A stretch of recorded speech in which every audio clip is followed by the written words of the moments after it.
Like many of you, the reason I didn't start bigger was just access to capital. So there's a saying, and it goes, if it's easy to get, it's hard to get rid of. And that isn't how multifamily should be treated. A huge portion of their retirement is held in that property, so it's very emotional. They're not really looking at it as a building or an investment. It's an emotional object for them. For me, the biggest difference between large scale and small scale multifamily is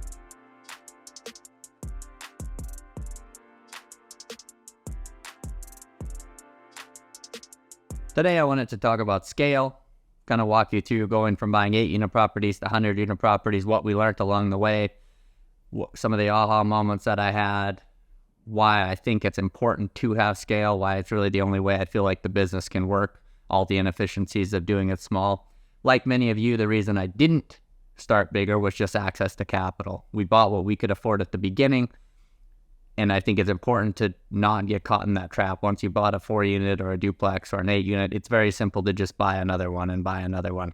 And that goes for every level. Once you've done something, it's easy to do it again. Even some of the courses that are out there, I feel like they're great for teaching you how to buy the first property. They're maybe not great for teaching you how to buy 1,000 units, right? Because the person running it probably has only bought smaller properties.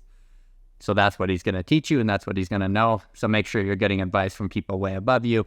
Right from the beginning, I always looked at people who had big portfolios, kind of tried to model what they did, see what they were seeing that I wasn't.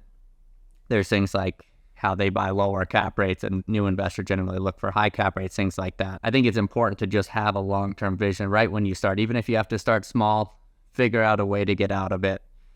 You rarely will see a portfolio of 1,000 units that's made up of four-unit properties. And if it is, there's going to be a lot of inefficiencies there. And that's kind of what I wanted to talk about. If you even imagine on the purchase of those properties, let's use an example of 12 8-unit buildings versus a 100-unit property. On the 12 small properties, you got to hire a lawyer 12 times. You got to 12 inspections. You've got to do your due diligence 12 times. It's a huge time suck. There's, the rule, if you look at 10 properties to buy one, that means you'd have to look at 120 properties before you could get to 100 units. It's pretty inefficient. There's lots of things like now, if you're going to do an energy model, the energy model on an 8-unit isn't that much cheaper than it is on a 100-unit, but you're going to have to get it 12 times. So that can really add up, your lawyer fees, all those things. It becomes very inefficient. Even the time it takes, if you're never going to put 12 properties under contract at once. If you're doing 1 or 2 at a time and it takes 3 months, it's going to take you years to get to 100 units. So you have to figure out how to get out of that small mindset or the small properties into bigger properties. And that's always going to be scary, but that's the way that I feel like it has to be done. One of the biggest things too is just the sophistication of the seller. So I'll use an example of the first 8-unit we bought. Kind of the whole process. He was nickel and diming on everything. And a lot of times that's the way it's going to be. The owner might only own that one property or a couple properties. That's a huge portion of their retirement is held in that property. So it's very emotional. They're not really looking at it as a building or an investment. It's an emotional object for them. And it's hard to ever negotiate or deal with that. They're just going to have a price or something they want. And it's hard to work around that. There's upsides.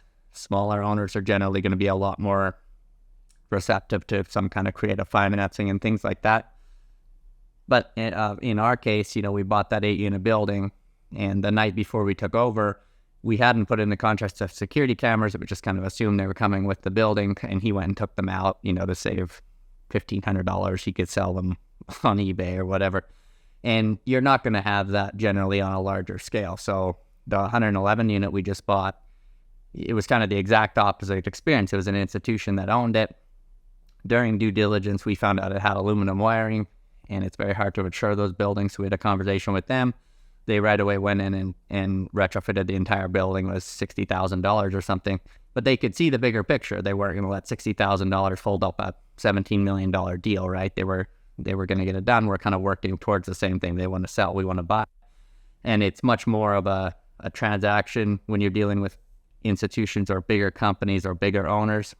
The other thing with the bigger owners, they usually are well capitalized and they spend the unsexy money. They're doing the roofs and the boilers and the windows and things that have to be done, makes the building easy to manage, but it doesn't see a direct return. So if they just replace the roof and we're paying, on multifamily, you're buying income.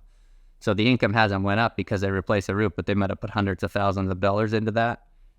I'm not paying for that, but I'm getting the benefit of it. Whereas on a smaller building, most mom and pop owners or newer owners, they're spending, all the makeup money. They're doing, renovations, things they get a direct return. So if the rent's $100 higher, you are paying for that. So it's better if you can buy from someone who's done all the big expensive work. You're kind of getting that. It's not for free, but you're getting the benefit of it without having to pay a big premium for it. That goes for the people you're dealing with as well. Like a finance broker, the really best teams are working on the bigger loans, $10 million, $50 million loans. They're not going to want to be doing $500,000 loans. There's just no money for them there. Once you get the loan amount up over even 10 million, there's more groups that are going to want to come in on the debt side. The pricing's going to be better. The spreads are usually going to be lower than on the smaller stuff. It's just, even the banks know it's a lot safer asset, so they feel more comfortable with them. Yeah, what's the long-term goal? What is your plan with the debt? Are you planning to get the income up, pull some money out, take a second mortgage down the road? On a $500,000 property, if you try to pull out, a $50,000 second, it's going to be tough to get that. If you're trying to pull out $1 million or $2 million of a bigger property, there's going to be a lot of banks that want to do that loan. So the financing actually gets easier the bigger it gets. Then there's all the other things on the maintenance side. For instance, to have 12 roofs instead of one. Boilers is a big one, or makeup air units. You still have to service them every year. Doesn't matter if they're small or big. So now you're sending someone to 12 different locations to do 12 different boilers, opposed to doing one or two big ones. It's just the economies of scale. It makes way more sense to have everything in one location or a couple big locations than it does to have them spread out all over. It kind of goes the same with the property management. If you have a smaller building that's maybe doing $100,000 in revenue a year, at 5%, a property manager is only going to make $5,000. Well, they're not going to spend a lot of time or effort on that property because there's just no money there for them. So the only way they can make money is charging fees. So every time they go to the property, they're going to be charging you. If the tenant has a problem or they have to do a showing or whatever, they still have to go there. So they're still going to charge you. And when your income is so little, it's going to have a lot bigger impact. On a big property, if you're using third-party management, for one, their initial fee is a lot bigger, so they're making more money. They can spend more time there. But also, every time they go to the property, they could take up, maybe they could deal with 5 problems. The same with the maintenance guy. They could go there and bang out 5 things or a couple different problems at once, instead of going to 5 different locations and charging you the minimum to go each place. So for maintenance, it's not even close. I mean, it's so much easier to manage properties. Once you get to a certain level, you probably have an on-site maintenance guy there all the time anyways. So that's another huge advantage to having the property big enough. I think for me, the biggest difference between large scale and small scale multifamily is who's going to be buying it from you down the road. So there's a saying, and it goes, if it's easy to get, it's hard to get rid of. And I think that's very true, where when you look at a large asset that an institution's going to buy, that market's almost always going to be there. You're buying income, you're buying an asset. When you're dealing with smaller ones where it's a first-time investor that wants to buy it, maybe it's a doctor or a lawyer, someone who doesn't have experience in real estate investing, that's the first money that's going to dry up when the economy goes bad and things slow down. Those are the people who are going to be buying. Whereas institutions and larger investors generally are pretty well capitalized for that, and they're looking for those opportunities, and there's always a market for that. It's just based on income, so it doesn't fluctuate near as much as single family does. And, you're not dealing with the headache of having a bunch of small first-time investors come through and pick everything apart. We've dealt with that with some of the smaller things where they'll find like a crack in the stucco, or just little things where it's like it has nothing to do with the investment or the asset, but they're looking at it almost as like a home they would come and live in, or how they would view a single family home, and that isn't how multifamily should be treated.